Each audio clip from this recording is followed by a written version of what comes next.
കടലിടുക്കിന് സമീപം തായ്ലാന്റ് പതാകയുള്ള ഒരു ചരക്ക് കപ്പലിൽ മിസൈലുകൾ പതിച്ചതിനെ തുടർന്ന് 3 ജീവനക്കാരെ കാണാതായി. ഒമാൻ റോയൽ നേവി 20 പേരെ രക്ഷപ്പെടുത്തിയതായി റോയൽ തായ് നേവിയെ ഉദ്ധരിച്ച് ബാങ്കോക്ക് പോസ്റ്റ് റിപ്പോർട്ട് ചെയ്തിട്ടുണ്ട്. ബാങ്കോക്ക് പോസ്റ്റ് പറയുന്നതനുസരിച്ച് maritime traffic and vessel control സെന്ററിനെ ഉദ്ധരിച്ച് SET listed precious shipping PLC നടത്തുന്ന bulk carrier Mayuree Naree United Arab എമിറേറ്റ്സിലെ ഖലീഫ തുറമുഖത്ത് നിന്നും പുറപ്പെട്ട് ഇന്ത്യയിലെ ഗുജറാത്തിലെ കാണ്ട്ല തുറമുഖത്തേക്ക് പോവുകയായിരുന്നു.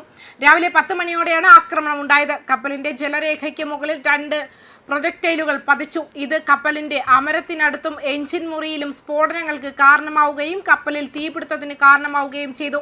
കപ്പലിലെ 23 ജീവനക്കാരും തായ് പൗരന്മാരായിരുന്നു. ലൈഫ് റാഫ്റ്റുകൾ ഉപയോഗിച്ച് 20 ജീവനക്കാരെ കപ്പലിൽ നിന്നും ഒഴിപ്പിച്ചു. പിന്നീട് ഒമാൻ റോയൽ നേവി അവരെ രക്ഷപ്പെടുത്തി ഒമാനിലെ കസാബിയിലേക്ക് സുരക്ഷിതമായി കൊണ്ടുപോയതായും ബാങ്കോക്ക് പോസ്റ്റ് റിപ്പോർട്ട് ചെയ്തു. തകർന്ന കപ്പലിൽ ഇപ്പോഴും ഉണ്ടെന്ന് കരുതുന്ന ശേഷിക്കുന്ന 3 ജീവനക്കാർക്കായി തിരച്ചിൽ രക്ഷാപ്രവർത്തനങ്ങൾ പുരോഗമിക്കുകയാണ്. സമുദ്ര സുരക്ഷാ ഏജൻസികളെയും സ്രോതസ്സുകളെയും ഉദ്ധരിച്ച് ബാങ്കോക്ക് പോസ്റ്റ് റിപ്പോർട്ട് ചെയ്തതനുസരിച്ച് ബുധനാഴ്ച ഹോർമുസ് കടലിടുക്കിൽ അജ്ഞാത പ്രൊജക്ടൈലുകൾ ലക്ഷ്യമിട്ട 3 കപ്പലുകളിൽ ഒന്നാണ് തായ് കാരിയർ. മയൂരി നരിക്കാണ് ഏറ്റവും കൂടുതൽ കേടുപാടുകൾ സംഭവിച്ചതെന്ന് റിപ്പോർട്ടുകളുണ്ട്. ബഹ്റൈനിലെ കമ്പൈൻഡ് മാരിടൈം ഫോഴ്സ് ആസ്ഥാനം വഴിയാണ് പ്രതികരണം ഏകോപിപ്പിക്കുന്നതെന്നും Bahrain, United Arab Emirates, Oman എന്നിവിടങ്ങളിലെ തായ് എംബസികളുമായി ചേർന്ന് പ്രവർത്തിക്കുന്നുണ്ടെന്നും റോയൽ തായ് നേവി അറിയിച്ചു.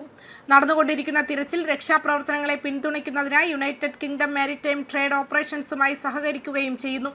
വിദേശകാര്യ മന്ത്രാലയത്തിന്റെ കോൺസുലർ അഫയേഴ്സ് വകുപ്പ്, മറൈൻ വകുപ്പ്, തായ് മാരിടൈം എൻഫോഴ്സ്മെന്റ് കമാൻഡ് സെന്റർ എന്നിവയുമായി ഏകോപനം നടത്തിവരികയാണെന്നും കപ്പലിലെ ജീവനക്കാരെ സഹായിക്കുന്നതിനും തായ്ലൻഡിലേക്ക് സുരക്ഷിതമായി മടങ്ങുന്നതിനും ക്രമീകരണങ്ങൾ ഒരുക്കുമെന്നും അധികൃതർ കൂട്ടിച്ചേർത്തു. ലോകത്തിലെ ഏറ്റവും നിർണായകമായ കപ്പൽ പാതകളിൽ ഒന്നാണ് ഹോർമുസ് കടലിടുക്ക്. ആഗോള എണ്ണ വാതക വിതരണത്തിന്റെ ഒരു പ്രധാന ഭാഗം ഇതിലൂടെയാണ് കടന്നു പോകുന്നത്.